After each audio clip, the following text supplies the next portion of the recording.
Praise the Lord Jesus. How to pray for the will of God. How not to go away from the will of God. దేవుని చిత్తానుసారముగా ప్రవర్తించుటకు, దేవుని చిత్తమును ఎరిగి జీవించుటకు ఈరోజు మనం ప్రార్థించబోతున్నాం. కీర్తనల గ్రంథం 143వ కీర్తన 10వ వచనములో, నీవే నా దేవుడవు, నీ చిత్తానుసారముగా ప్రవర్తించుటకు నాకు నేర్పుము అని తెలియజేస్తున్నది. కాబట్టి ప్రియ దేవుని బిడ్డలారా, మనమందరము దేవుడే మన కర్త, మన ప్రభువు, రక్షకుడు, సహాయకుడు, ఆయన చిత్తానుసారముగా ప్రవర్తించుటకు మనకు నేర్పుమని మనము ప్రార్థన చేసుకున్నాం.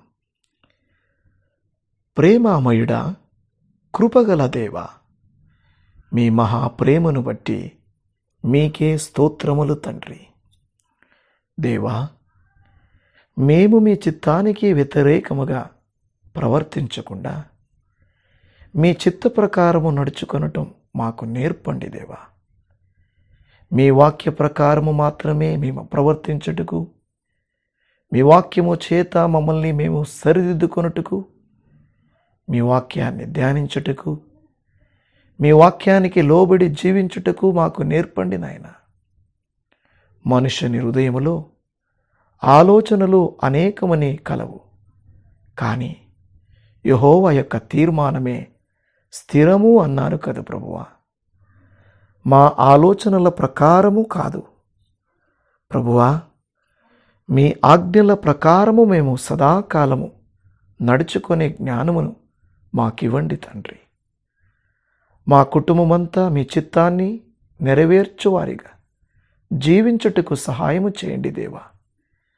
ఈ లోక స్నేహానికి దూరంగా ఉంటూ పరిశుద్ధ స్నేహితుడు అయిన ప్రభువు సహవాసకానికి దగ్గరగా ఉంటూ మీకిష్టలుగా, మీ దృష్టికి యోగ్యులుగా జీవించు ధన్యతని మాకు ఇవ్వండి ప్రభువా. నమ్ముట వలన, నీ వలననైతే నమ్మువానికి సమస్తము సాధ్యమే అన్న విశ్వాసముతో యేసయ్యా నీ నామములో మేము వస్తున్నాం ప్రభువా. చాలాసార్లు మీ చిత్తము మాకు తెలియకుండా తప్పుడు దావులో మేము నడుస్తూ ఉంటాం.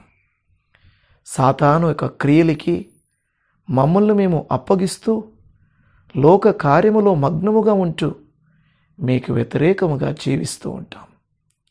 ప్రియ ప్రభువా, మమ్మల్ని క్షమించి మీ చిత్తాన్ని మాకు నేర్పండి ప్రభువా. ఏ దారిలో మేము నడవాలి, ఎలాంటి జీవితము జీవించాలి, ఎలాగ నీకు మేము మహిమకరముగా ఉండాలి అనే ఒక విషయాన్ని మాకు తెలియచేయండి ప్రభువా. పరమ తండ్రి, మేము చేసేటివి అన్ని పాపాల నుండి మమ్మల్ని మీరు విడిపించి మీ మహిమ చొప్పున మమ్మల్ని కనికరించము. నీ చిత్తానుసారముగా మేము ప్రవర్తించుటకు మాకు నేర్పించండి ప్రభువా. మీలాగా మేము జీవించాలి, మీలాగా మీరు నడవాలి, మాట్లాడాలి. ప్రతిరోజు మీ యొక్క సన్నిధానమునకు వచ్చి నీ యొక్క కృపను పొందటానికి మాకు సహాయముని చేయండి ప్రభువా. ఎవరైతే ఈరోజు ఏ ప్రార్థనలో ఏకీభవించారో వారిని, వాళ్ళ కుటుంబాలని, వాళ్ళ పిల్లల్ని, వాళ్ళ కుటుంబాన్ని, వాళ్ళకి కావలసిన ఆరోగ్యాన్ని మీరు ప్రసాదించండి ప్రభువా. అన్ని దుష్కార్యముల నుండి, కఠిన హృదయము నుండి వాళ్ళని విడిపించి నీ పరలోక జ్ఞానము నుండి నింపుము ప్రభువా. మేము మీకు ప్రియమైన వారులుగా జీవించడానికి మాకు సహాయమని చేయండి. ప్రార్థన విన్నందుకు నీకు వందనాలయ్యా. మీ చిత్తాన్ని మాకు తెలియచేయండి, మీ చిత్తానుసారముగా మమ్మల్ని నడిపించండి అని చెప్పి మా ప్రభువు, రక్షకుడు, మా దేవుడు అయినటువంటి యేసుక్రీస్తు వారి పరిశుద్ధ నామములో ప్రార్థిస్తున్నాము పరమ తండ్రి. ఆమేన్, ఆమేన్.